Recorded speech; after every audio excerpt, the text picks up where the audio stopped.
Hello बच्चों, मेरा नाम शुभम पांडे है। मैं आप लोगों को एनर्जी कंजर्वेशन पढ़ा रहा हूँ, जो डिप्लोमा में 4th सेमेस्टर में एक नया सब्जेक्ट इंट्रोड्यूस हुआ है। आज इस लेक्चर में हम लोग चैप्टर 5 में दूसरे पार्ट को स्टडी कर रहे हैं। दूसरे पार्ट में डिफरेंट टाइप ऑफ लैम्प्स में बेसिकली इस लेक्चर में कवर करने वाले हैं incandescent lamp, fluorescent lamp and halogen lamp. इन तीनों लैम्प्स के वर्किंग के बारे में और इसके कंस्ट्रक्शन के बारे में हम लोग आज स्टडी करेंगे। और बेसिकली हम लोग ये समझेंगे कि इसका मैकेनिज्म क्या है, कैसे ऑपरेट करता है, किस प्रिंसिपल पे ऑपरेट करता है। और इस चीज़ पे भी फोकस करेंगे कि भाई एक लैम्प दूसरे लैम्प से किस बिहाफ पे अलग है, किस एंगल पे अलग है बेटा। ठीक है, तो सबसे पहले हम लोग स्टार्ट करते हैं इस लेक्चर को।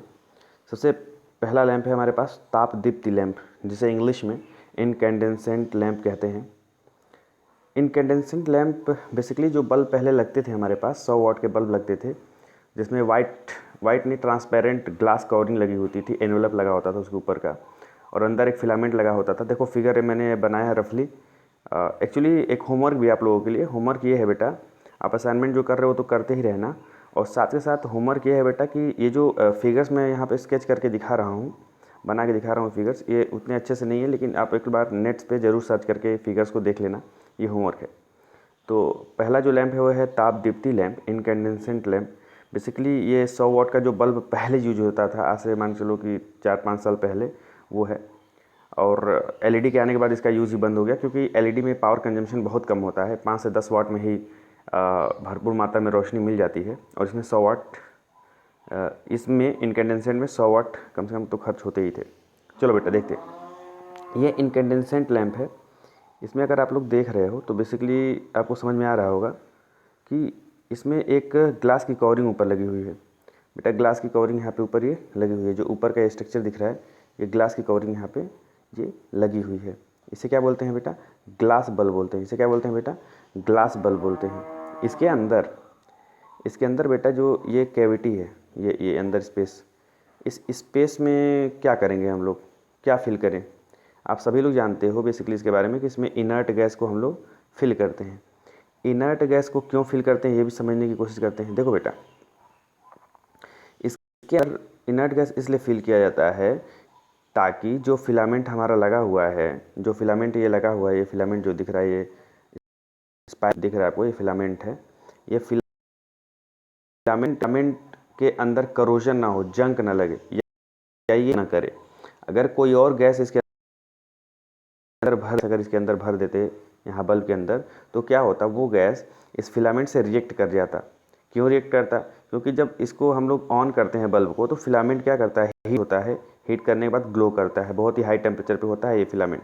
इतने हाई टेम्परेचर पे कोई भी गैस इसके कांटेक्ट में आएगा, और अगर वो रिएक्ट करने लायक होगा तो बहुत ही जल्दी रिएक्ट करेगा, और हमारा फिलामेंट क्या होगा, वो जंग खा जाएगा, या फिर वो क्षय हो जाएगा, खत्म हो जाएगा, समाप्त हो जाएगा, और हमारा बल्ब क्या हो जाएगा, ख़राब हो जाएगा बेटा। यूज़ नहीं कर पाएंगे, लाइफ बहुत ही शॉर्ट हो जाएगी। इस प्रॉब्लम के अंदर इनर्ट गैस भरते हैं, अक्रिय गैस। बेसिकली इनर्ट गैस जो होते हैं वो ऐसे गैसेज हैं जो नॉर्मली मतलब रिएक्ट नहीं करते, 99% रिएक्ट नहीं करते। वो फ्री ऐसे इन्वायरमेंट में घूमते रहते हैं, उनसे कोई मतलब नहीं कुछ भी हो रहा है, हीट हो रहा है कि नहीं हो रहा है। ठीक है, तो इस केस में इनर्ट गैस भरते हैं। इसके अंदर ये टंगस्टन, मैंने बताया कि जो फिलामेंट लगा हुआ है स्पायरल फॉर्म में, बेटा जो दिख रहा है स्पायरल फॉर्म में ये चीज़, ये क्या है, ये फिलामेंट है, इसे फिलामेंट बोलते हैं। ये किसका बना होता है? टंगस्टन का। अब टंगस्टन का ही क्यों बना होता है? क्योंकि बेटा टंगस्टन में एक प्रॉपर्टी होती है कि इसकी मेल्टिंग पॉइंट बहुत ही हाई होती है। टंगस्टन की मेल्टिंग पॉइंट बहुत ही हाई होती है। इसका मतलब ये हुआ कि हमारा फिलामेंट अगर हीट हो रहा है तो बहुत हाई टेम्परेचर पे जाने तक वो मेल्ट नहीं होगा। मेल्ट नहीं होगा तो क्या होगा? मेल्ट नहीं होगा तो अच्छी बात है ना, ग्लो करेगा और हमें रोशनी लंबे समय तक मिलती रहेगी। अगर कोई और एलिमेंट यूज़ करते तो वो क्या होता, लो मेल्टिंग पॉइंट होता, और टेम्परेचर जैसे हाई आता वो मेल्ट करके क्या होता, बर्न हो जाता उसका फिलामेंट। ठीक है, और दूसरी बात ये है, अच्छा ये फिलामेंट पतला बनाते हैं बेटा। पतला क्यों बनाते हैं? देखो फिलामेंट को पतले स्पाइरल्स के फॉर्म में इसलिए बना रहे हैं बेटा, क्योंकि जो देखो जो रेजिस्टेंस होता है, बेसिकली समझने की कोशिश करो, हमारे पास जो रेजिस्टेंस होता है आर, वो कितना, आर इक्वल टू क्या होता है, रो इंटू एल अपॉन में ए। ये सभी लोग बेटा आप लोग जानते हो। ठीक है, तो आर क्या है, रेजिस्टेंस है, रो क्या है, स्पेसिफिक रेजिस्टिविटी, एल लेंथ है, ए एरिया है। तो हमें इससे मतलब है एरिया से। जब किसी वायर का एरिया हम कम करते हैं तो रेजिस्टेंस क्या होता है, बढ़ जाता है। देखो आर और ए में क्या रिलेशन है, देखो यहाँ पे दिख रहा है आर और ए में क्या रिलेशन है। देखो आर और ए में ये रिलेशन है कि रेजिस्टेंस अगर बढ़ रहा है तो एरिया क्या हो रहा है, घट रहा है। या फिर ऐसे ही बोल सकते हैं कि एरिया अगर घटेगा तो उसका रेजिस्टेंस क्या होगा, बढ़ेगा। उस फिलामेंट का या उस मेटल का रेजिस्टेंस क्या होगा बेटा, बढ़ेगा। तो जब ऐसा हो रहा है तो आर और ए में क्या रिलेशन आ गया हमारे पास, 1/A। तो हमको एक्चुअली करना क्या है, हमको इस फिलामेंट को क्या करना है, ग्लो कराना है। तो ग्लो कराने के लिए क्या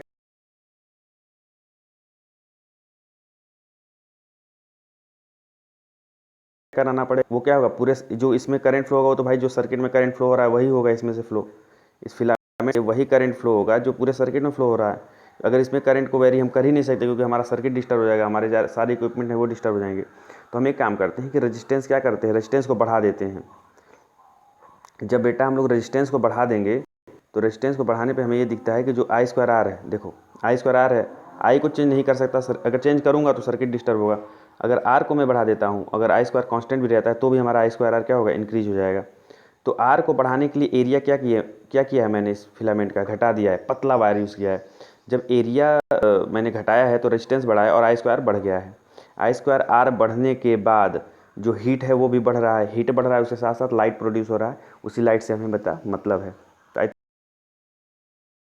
थिंक इसके अंदर देखो फिलामेंट बहुत ही बारीक बहुत ही पतला होता है, तो ये क्या होता है, थोड़ा मैकेनिकल इसकी स्ट्रेंथ बहुत अच्छी नहीं होती है, टूट भी सकता है। तो मैकेनिकल स्ट्रेंथ प्रोवाइड कराने के लिए बेटा यहाँ पे इसको क्या किया जाता है, यहाँ पे एक सपोर्टिंग वायर्स प्रोवाइड कराए जाते हैं, सपोर्टिंग वायर्स, ठीक है। सपोर्टिंग वायर्स देखो प्रोवाइड कराए जाते हैं और ये सपोर्टिंग वायर्स यही है, देखो ये दो यहाँ से वायर देखिए सपोर्टिंग वायर से, इसको यहाँ से कनेक्ट कर दिया, ठीक है, यहाँ से इसको कनेक्ट कर दिया, सपोर्ट करेगा इसको। और यहाँ से जो मेन वायर है उसे कनेक्ट कर दिया, ये कनेक्शन दिया गया है हमारा, ठीक है। ठीक है, अब इसको देखो और बेटा इसके नीचे देख रहे हो तो सारे कंपोनेंट्स हैं, इसको कैप बोलते हैं। अभी सब चीज़ें हैं, इसको बेसिकली आप लोग समझ लेना, देख लेना एक बार। ये कैप है, इसके अंदर एक फ्यूज़ लगा होता है, फिर इसको स्टेम कहते हैं, इसके अंदर एक स्ट्रक्चर है।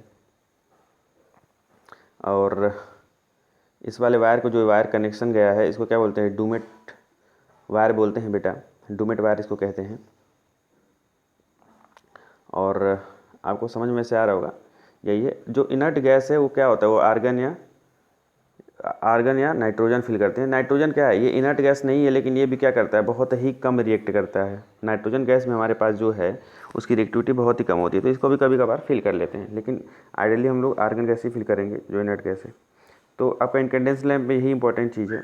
इसके आगे पढ़ते हैं, देखो इनकैंडेसेंट बल्ब के बारे में देखते हैं। फिलामेंट टंगस्टन का बना होता है जिसका गलनांक अति उच्च होता है।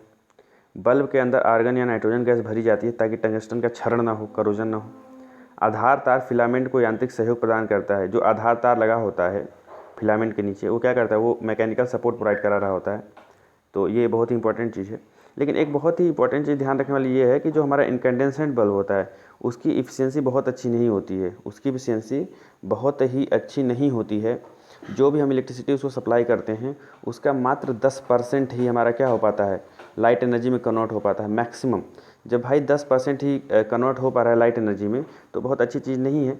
तो हम लोग कोशिश किए कि रिसर्च किए कि भाई कुछ ऐसा सिस्टम डेवलप करें जिसमें एफिशिएंसी हमें ज़्यादा मिले। तो दूसरे नंबर पे हम लोग जो लैंप पढ़ने वाले हैं वो है फ्लोरोसेंट लैंप, जिसे हिंदी में बोलते हैं प्रतिदीप्ति लैंप। तो फ्लोरोसेंट लैंप में जाहिर सी बात है इसकी रोशनी अच्छी होती है, एफिशिएंसी अच्छी होती है, लेकिन इसका वर्किंग मैकेनिज़्म थोड़ा सा डिफरेंट है। वर्किंग मैकेनिज़्म डिफरेंट है, एक काम करने का तरीका अलग है। घरों में जिसे ट्यूबलाइट बोलते हो, ट्यूबलाइट होता है, रॉड होता है, लाते हो लगाते हो, उसमें एक स्टार्टर कनेक्ट करते हो, एक बैलेस्ट या चोक लगाते हो, तो वो सिस्टम क्या होता है, वो हमारा फ्लोरोसेंट लैंप ही होता है। तो पहले थ्योरी पढ़ने से पहले हम लोग ये देख लेते हैं, समझ लेते हैं कि ये वर्क कैसे कर रहा है, बेसिकली ये वर्क ऑपरेट कैसे कर रहा है। देखो सबसे पहले देखो फिगर थोड़ा रफली मैंने ड्रॉ किया है क्योंकि मेरा बहुत ही अच्छा नहीं है ये आर्ट्स वगैरह, तो थोड़ा आप लोग देखना, नेट पे एक बार सर्च कर लेना फिगर को और अच्छे से उसको एनालिसिस कर लेना। मैं समझा दे रहा हूँ, समझने में कोई दिक्कत नहीं होगी। तो बेटा देखो ये फिगर हमारे पास है, देखो यही फिगर, इसी फिगर को हम लोग को स्टडी करना है, कैसे वर्किंग मैकेनिज्म है वो समझो ध्यान से। बिल्कुल यहाँ से हमने सप्लाई कनेक्ट किया है, ठीक है। बेसिकली एक चीज़ ध्यान देने वाली बात यहाँ ये है यहाँ पे ये ग्लास ट्यूब लगा हुआ है। इस ग्लास ट्यूब को पहले समझो, ये ग्लास का एक ट्यूब है जो पूरा क्लोज्ड है, इनक्लोज्ड ग्लास ट्यूब है, ठीक है। इसके अंदर दोनों साइड में देखोगे, दोनों सिरे पे, तो ये स्ट्रक्चर दिख रहा है। अभी दोनों स्ट्रक्चर क्या है देखो, ये फिलामेंट है, ये फिलामेंट है, ठीक है। ये टंगस्टन का ही फिलामेंट है और ये फिलामेंट लगा हुआ है। यहाँ से दो कनेक्शन, दो वायर यहाँ निकला हुआ है। यहाँ भी टंगस्टन का ही फिलामेंट लगा हुआ है, दो वायर यहाँ बाहर निकला हुआ है, ठीक है। अब ये समझ में आया, ये फिलामेंट निकला हुआ है। अब देखो, जब दो वायर निकला है तो उसमें से एक, देखो ऊपर वाले साइड का जो है, ऊपर वाला जो वायर है उसका कनेक्शन किससे किए हैं, स्टार्टर से किए हैं, ठीक है। ऊपर वाले कनेक्शन स्टार्टर से किए हैं। अभी मैं बता रहा हूँ स्टार्टर में क्या करता है, वो क्या कर रहा है। और नीचे वाले वायर का जो कनेक्शन है उसको कैसे किए हैं, ये चोक है, बलास्ट बोलते हैं जिसे, ये चोक है, बेसिकली एक चोक होता है। इसका क्या काम है ये बता रहा हूँ। इसको इससे कनेक्ट किए हैं और साथ के साथ यहीं से हमको सप्लाई यहाँ से कनेक्ट करके इसको दे दे रहे हैं। समझ में आया? इसका पहले कनेक्शन देखो, फिर से देखो, फिर से ध्यान से देखो।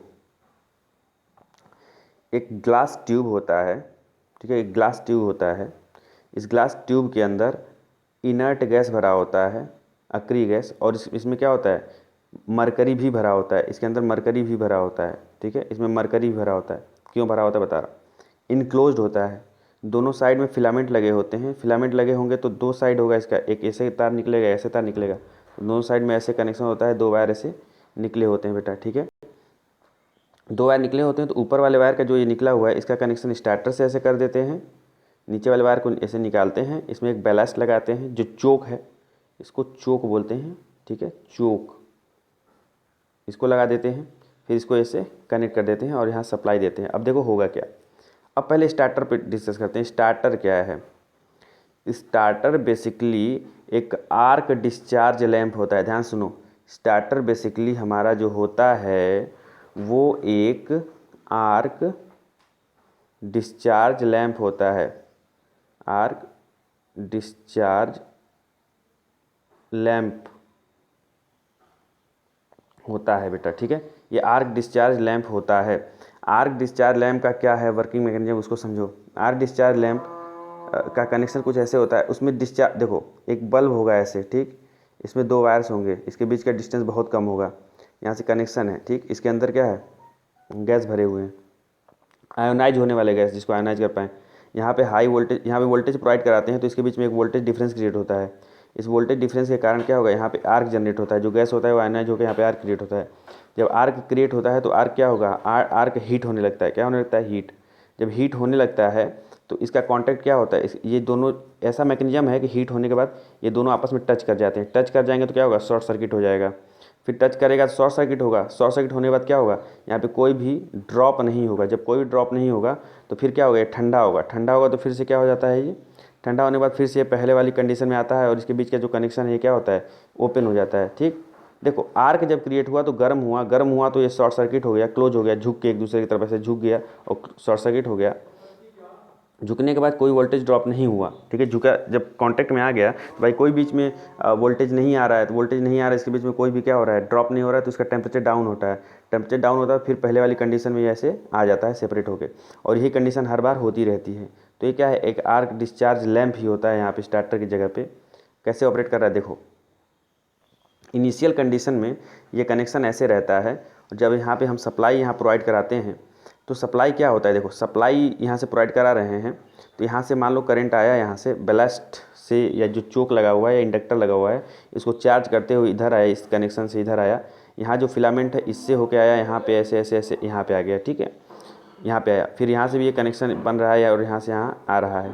तो देखने को ये मिल रहा है कि यहाँ पे जो सप्लाई हम दे रहे हैं उसका कनेक्शन डायरेक्ट आ रहा है और यहाँ पे आके ऐसे दिख रहा है। और यहाँ पे क्या है, आर्क डिस्चार्ज लैंप लगा हुआ है जिसके बीच का जो ये फिलामेंट है उसके बीच में गैप है। जब गैप है तो क्या होगा, वो उसमें आर्क क्रिएट होगा। क्या क्रिएट होगा बेटा, आर्क। जब आर्क क्रिएट हो रहा है तो क्या होगा, ये हीट होगा। क्या होगा बेटा, हीट। हीट होगा तो हीट होने के बाद जस्ट क्या होगा, ये दोनों बेंड करके शॉर्ट सर्किट कर जाएगा। जब जिस कंडीशन में शॉर्ट सर्किट करेगा बेटा, उस कंडीशन में क्या होगा, जब शॉर्ट सर्किट करेगा तो हमारा जो ये सर्किट है ऐसे ऐसे ऐसे कंप्लीट हो गया। क्या हो गया बेटा, कंप्लीट हो गया। सर्किट जब कंप्लीट हो रहा है बेटा शॉर्ट सर्किट के बाद, तो सर्किट कंप्लीट होने के बाद हमारे पास तीन चीज़ें हो रही हैं। हमारे पास ये एक फिलामेंट है, एक फिलामेंट ये है, और एक बैलास्ट चोक ये है। ये भी गर्म होने लगता है, हीट होने लगता है, ये भी हीट होने लगता है, थोड़ा सा ग्लो करने लगता है, और बैलेस्ट भी जो है चार्ज होने लगता है। ठीक है बेटा, चार्ज होने लगता है। अब देखो, अब दूसरा मैकेनिज्म ये होता है बेटा, अब ये शॉर्ट सर्किट हुआ, उसके बाद शॉर्ट सर्किट होने के बाद जब ये चार्ज हुआ और जब ये फिलामेंट्स जो है यहाँ पे, ये फिलामेंट्स ये हीट हो गए और ये चोक चार्ज हुआ, उसके बाद क्या हुआ, धीरे धीरे जो ये शॉर्ट सर्किट हुआ है क्या होगा, ठंडा होगा कि नहीं होगा, ठंडा होगा तो फिर से पहले वाली कंडीशन में, ओपन कंडीशन में ऐसे ये चीज़ें आ जाती। पहले शॉर्ट सर्किट था, ठीक है, अब क्या हो गया, ओपन हो गया। ओपन हुआ कि नहीं हुआ, क्योंकि ठंडा हो गया। जब ओपन हो रहा है यहाँ पे, तो देखो क्या हो रहा है एक्चुअली, जब यहाँ पे ये ओपन हो रहा है अब ऑटोमेटिकली अपने मैकेनिज्म के हिसाब से, तो यहाँ से कनेक्शन हमने कर रखा है ऐसे ऐसे, ठीक, और यहाँ से ऐसे कनेक्शन कर रखा है। अब देखो क्या हो रहा है, अब यहाँ से जो वोल्टेज है यहाँ पे अपीयर हुआ और यहाँ से वोल्टेज यहाँ पे अपीयर हुआ, और ये तो ओपन ही है तो इसमें कोई करंट नहीं फ्लो हो रहा है। तो बैलास्ट क्या होता है, ये इनिशियली जो बहुत ही ज़्यादा इलेक्ट्रोमैग्नेटिक एनर्जी को क्या करके रखता है, चार्ज करके रखता है। इंडक्टर की प्रॉपर्टी होती है कि इलेक्ट्रोमैग्नेटिक एनर्जी को स्टोर करता है। जब इलेक्ट्रोमैग्नेटिक एनर्जी को स्टोर करता है और अचानक से ये ओपन हो रहा है, तो एक बहुत ही हाई वोल्टेज जो है इसके अक्रॉस यहाँ पे और यहाँ पे क्या होता है, अपीयर होता है। जब यहाँ पे अपीयर होता है तो पहले से ये हीट हो चुका रहता है फिलामेंट, और इसके अंदर क्या होता है, मरकरी भरा होता है, मरकरी, और वो वेपर के फॉर्म में कन्वर्ट हो चुका होता है। अब ये क्या होता है, मरकरी, ये आयोनाइज हो जाता है। जब इतना हाई वोल्टेज मिलता है तो उतने हाई वोल्टेज में क्या होता है, आयोनाइज होता है, और यहाँ से एक स्पार्क ऐसे क्रिएट होने लगता है, एक डिस्चार्ज होने लगता है, आयन क्या होने लगते हैं, फ्लो होने लगते हैं। जब आयन फ्लो होंगे तो वही करंट है, और वो क्या करता है, वो आयन जो मरकरी का फ्लो हो रहा है यहाँ से यहाँ, वो कंटिन्यूस फ्लो होने लगता है। अब देखो एक और चीज़ समझने वाली बात यहाँ पे आती है, जब भी कोई भी मैकेनिज्म हो रहा है तो इसको समझना जरूरी। जब भी कोई दो कैथोड है, ठीक है, या कोई एक एनोड है, कैथोड है, इसके बीच में हम बहुत हाई वोल्टेज यहाँ पे प्रोवाइड करा दे रहे हैं, ठीक है, हाई वोल्टेज प्रोवाइड करा है। जब हाई वोल्टेज प्रोवाइड कराओगे, बहुत हाई वोल्टेज, तो यहाँ पे मान लो एक लेवल पे आके यहाँ पे डिस्चार्ज होने लगा, आर्किंग क्रिएट हो गया। अब इस वोल्टेज को बहुत ज़्यादा कम भी कर दोगे तो ये मेंटेन रख सकते हो, इसको आर्क को क्या कर सकते हो, मेंटेन रख सकते हो। ये आर्क की प्रॉपर्टी होती है, ये आर्क की प्रॉपर्टी होती है कि एक बार आर्क यहाँ पे क्रिएट हुआ तो आप वोल्टेज कम करके भी इस आर्क को क्रिएट करके मेंटेन करके रख सकते हो। अब सेम वही चीज़ यहाँ पे देखो बेटा हो रही है, सेम वही चीज़ यहाँ पे हो रही है। जब यहाँ पे इनिशियल लेवल पे बस मोमेंटरी कुछ क्षण के लिए इस चोक के वजह से यहाँ पे बहुत ही हाई वोल्टेज मिलता है और यहाँ पे एक आर्क ऐसे क्रिएट हो जाता है। अब क्रिएट होने के बाद क्या होता है, ये मोमेंटरली दिया, अब मोमेंटरली देने के बाद क्या हुआ, इधर से तो कनेक्शन हट ही चुका है, ठीक। अब जब यहाँ से फ्लो होने लगा करंट, तो अब देखो अब ये सर्किट ऐसे कंप्लीट यहाँ से फ्लो होने लगेगा अब, ठीक। अब जब यहाँ से फ्लो होने लगा और इसके क्रॉस ये लगा हुआ है हमारा स्टार्टर, तो अब स्टार्टर क्या है, स्टार्टर यहाँ कनेक्शन लगा है, लेकिन करंट यहाँ पे आया तो इसको पाथ मिला, यहाँ आराम से फ्लो ही हो रहा है, तो वो करंट इधर जाएगा ही नहीं। करंट जब जाएगा नहीं तो यहाँ पे कोई वोल्टेज मिलने वाला नहीं है, क्योंकि यहाँ पे जब आर्क फ्लो होने लगा तो यहाँ पे बहुत ही लो वोल्टेज हो जाएगा। जब शॉर्ट सर्किट होता है, करंट फ्लो होता है, तो उसके अक्रॉस वोल्टेज बहुत ही कम होता है। जब यहाँ पे वोल्टेज नहीं तो कोई यहाँ पे स्पार्किंग नहीं तो इसका मैकेनिज्म खत्म हो गया, और हमारा जो ये फ्लोरोसेंट बल्ब है ये क्या करने लगेगा, ये ग्लो करने लगेगा बेटा, ये ग्लो करने लगेगा। अब ग्लो करने लगा तो अब देखते हैं क्या होगा। ये जब ग्लो करेगा तो यहाँ पे ये भी ऐसा भी कंडीशन हो सकता है कि यहाँ पे ग्लो करने के बाद बहुत ही ज़्यादा करंट यहाँ पे फ्लो होने लगे आउट ऑफ कंट्रोल। तो जो हमारा बैलास्ट लगा होता है, ये एक चोक या इंडक्टर होता है, ये क्या करता है, एक इम्पीडेंस की तरीके से वर्क करता है, एक रेजिस्टेंस की तरीके से वर्क करता है, और ये करंट को क्या कर देता है, लिमिट कर देता है। करंट को क्या करता है, लिमिट करता है कि भाई यहाँ पर ज़्यादा करंट ना फ्लो हो पाए, क्योंकि वही इम्पीडेंस का कार्य है ना, करंट को अपोज करना, तो उसको लिमिट करता है। तो ये बैलास्ट का एक प्रॉपर्टी है। फिर से देखो, सबसे पहले यहाँ पे दिख रहा होगा, यहाँ दोनों सिरे पे दो फिलामेंट लगे हुए हैं, दोनों सिरे पे दो फिलामेंट लगे हुए हैं। इन फिलामेंट में से दो आउटपुट कनेक्शन निकले हुए हैं यहाँ पे। एक को कनेक्ट किया स्टार्टर से, एक दूसरे को कनेक्ट किया ब्लास्ट से, और ब्लास्ट से होते हुए सर्किट हमें यहाँ पे कंप्लीट कर दिए, यहाँ से कनेक्शन देके यहाँ सप्लाई, ठीक है। अब इनिशियल लेवल पे स्टार्टर क्या होता है, आर्क डिस्चार्ज लैंप ही होता है, उसका मैकेनिज्म मैं डिस्कस कर चुका हूँ। जैसे आर्क डिस्चार्ज लैंप क्या होगा, इनिशियल कंडीशन में ओपन होगा, ओपन होने के होगा तो क्या होगा बेटा, यहाँ पे जब सप्लाई दोगे तो सप्लाई यहाँ से ऐसे आया, सर्किट यहाँ पे आया, यहाँ पे ओपन है, यहाँ पे इसको खुला हुआ पाथ मिला, यहाँ से भी आया, यहाँ से यहाँ खुला है, ओपन पाथ हुआ। तो जो वोल्टेज है वो वोल्टेज यहाँ पे अपीयर होता है, हाई वोल्टेज अपीयर होने के कारण वहाँ पे एक आर्क डिस्चार्ज होने लगता है, ठीक है। आर्क डिस्चार्ज होने की वजह से वो हीट होने के बाद कॉन्टैक्ट आपस में क्लोज होंगे, कॉन्टैक्ट क्लोज हो जाएंगे तो यहाँ पे वोल्टेज जीरो हो गया, ठीक है, वोल्टेज जीरो हो गया, और हमारे ये वाला फिलामेंट और ये वाला फिलामेंट और ये ब्लास्ट क्या होता है, चार्ज होने लगता है। ये दोनों ग्लो होगा और ये ब्लास्ट चार्ज हो जाएगा, ठीक है, ब्लास्ट चार्ज हो गया।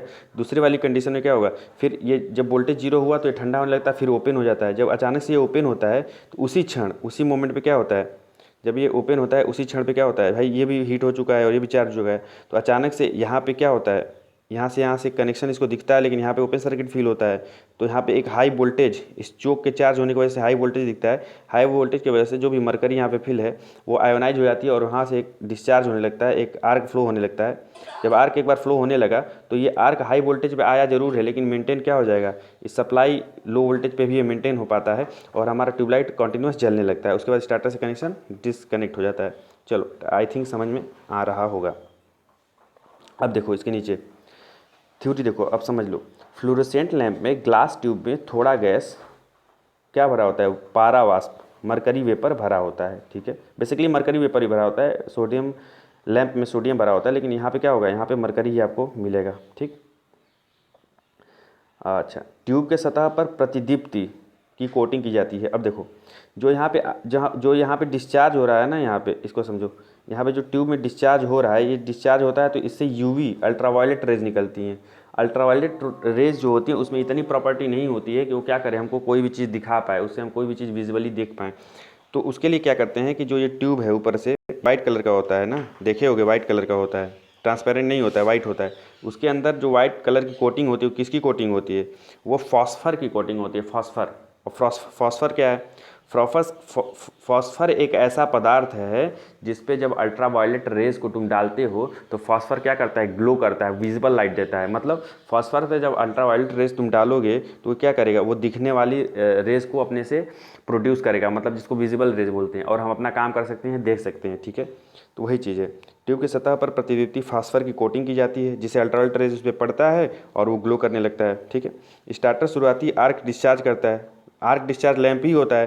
शुरुआती दौर में क्या होता है, आर्क उसके बीच में क्रिएट होता है, फिर आर्क क्रिएट होगा, शॉर्ट होगा, शॉर्ट होने के बाद वोल्टेज जीरो, फिर ठंडा हुआ, फिर क्लोज, फिर ओपन हो गया, सॉरी, जब आर्क क्रिएट हुआ तो शॉर्ट हो गया, फिर गर्म होने के बाद, गर्म होने के बाद शॉर्ट हुआ तो वोल्टेज जीरो हुआ, वोल्टेज जीरो हुआ तो ठंडा होने लगा तो फिर खुल जाएगा, ओपन हो जाएगा।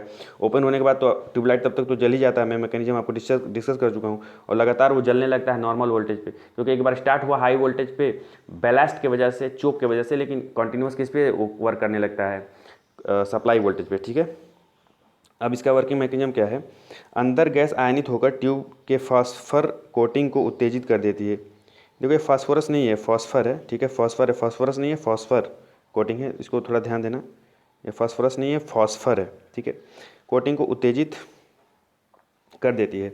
लैंप को स्टार्ट करने के लिए बैलेस्ट की आवश्यकता होती है। बैलेस्ट क्या है, बेसिकली एक चोक होता है, एक इंडक्टर होता है।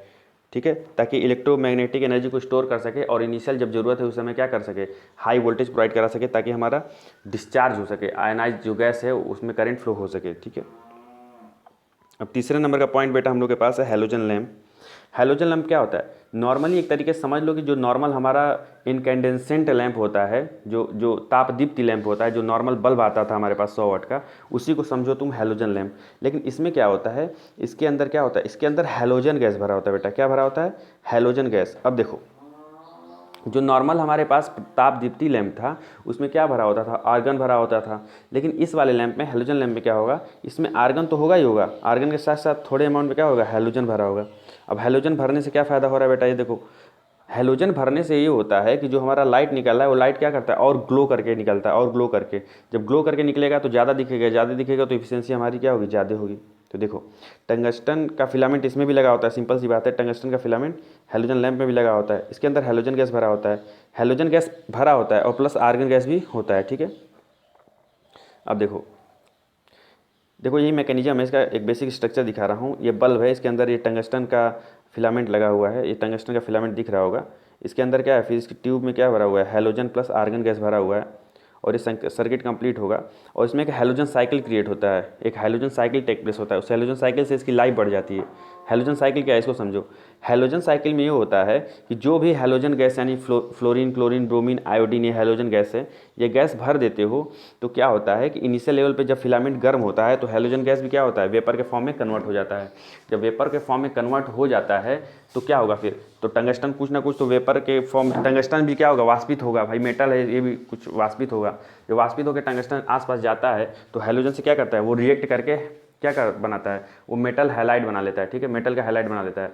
अब क्या होगा, मेटल हैलाइड बना दिया तो ठीक है चल रहा है, लेकिन बल्ब को जब ऑफ करोगे तो इसमें प्रॉपर्टी होती है, प्रॉपर्टी ये होती है कि हैलोजन क्या होगा, हैलोजन जो है फ्लोरीन क्लोरीन ब्रोमीन ये टंगस्टन से अलग हो जाता है, और टंगस्टन जो है मेटल जो है वो फिर से जाकर फिलामेंट पे क्या होता है, डिपॉजिट हो जाता है। इस तरीके से जो टंगस्टन है वो इधर उधर नहीं गिर पाता है, फिलामेंट पे फिर से डिपॉजिट हो जाता है हैलोजन साइकिल की वजह से, हैलोजन से रिएक्ट करने की वजह से, और इसकी लाइफ क्या होती है, थोड़ी बढ़ जाती है। और हैलोजन से फ़ायदा ये भी होता है कि इसका जो लाइटिंग प्रॉपर्टी है, ग्लो करने की प्रॉपर्टी है, वो बहुत ज़्यादा इंक्रीज हो जाती है बेसिकली, ठीक है। तो फिगर में दिख रहा होगा ये हमारा बेस है, नॉर्मली जो सब बल्बों में होता है, इसमें क्लोरीन फ्लोरीन ब्रोमीन आयोडीन यही होगा, ठीक है, नॉर्मल यही स्ट्रक्चर है, ठीक। अब देखो मिलता है, मैंने अभी डिस्कस किया, साइकिल टेक प्लेस होता है, मतलब हेलोजन साइकिल इसमें एक होता है, उसको भी मैंने डिस्कस किया है, आपने समझा होगा। जब टंगस्टन फिलामेंट हीट होता है तो टंगस्टन वेपर में बदलता है, टंगस्टन भी वेपर में बदलता है, और जब बल्ब ऑफ होता है तो टंगस्टन वेपर फिर से फिलामेंट पे जमा हो जाता है। हैलोजन साइकिल की वजह से टंगस्टन फिर से फिलामेंट पे क्या होता है, डिपॉजिट हो जाता है, और इससे बल्ब की लाइफ बढ़ जाती है। आई थिंक ये तीनों टॉपिक आपको समझ में आया होगा। अभी भी अगर कोई कन्फ्यूजन रहता है तो आप ज़रूर एक बार पूछ लेना, ठीक है। आने वाले नेक्स्ट लेक्चर्स में जो भी हमारे लैम्प्स बाकी हैं मैं उसको कवर करने की कोशिश करूँगा। देखिए मेरे पढ़ाने से कुछ नहीं होगा जब तक आप पढ़ोगे नहीं। बेसिकली मैं एक रास्ता प्रोवाइड करा रहा हूँ, एक बेसिक कॉन्सेप्ट प्रोवाइड करा रहा हूँ जहाँ पे आपको समझने में दिक्कत हो सकती है। आपको भी बुक खोलना होगा, आपको भी नेट पे टॉपिक सर्च करना होगा, क्योंकि लाइव इंटरेक्शन अलग चीज़ होती है। मैं आपसे इंटरेक्ट कर सकता हूँ, आपसे पूछ सकता हूँ क्वेश्चंस को, आपको समझ सकता हूँ, लेकिन अभी आपको समझ नहीं सकता। मैं अपने हिसाब से जितना नॉलेज है, जो मेरा एक्सपीरियंस है, उसके बिहाफ पे आपको समझा पा रहा हूँ। अब मुझे नहीं पता कहाँ कन्फ्यूजन क्रिएट हो रहा होगा, नहीं हो रहा होगा, मैं अपने नॉलेज के बिहाफ पे बता रहा हूँ। कोई कन्फ्यूजन हो तो कमेंट करके ज़रूर पूछना, पूछने के साथ साथ अपना एफर्ट भी देना, केवल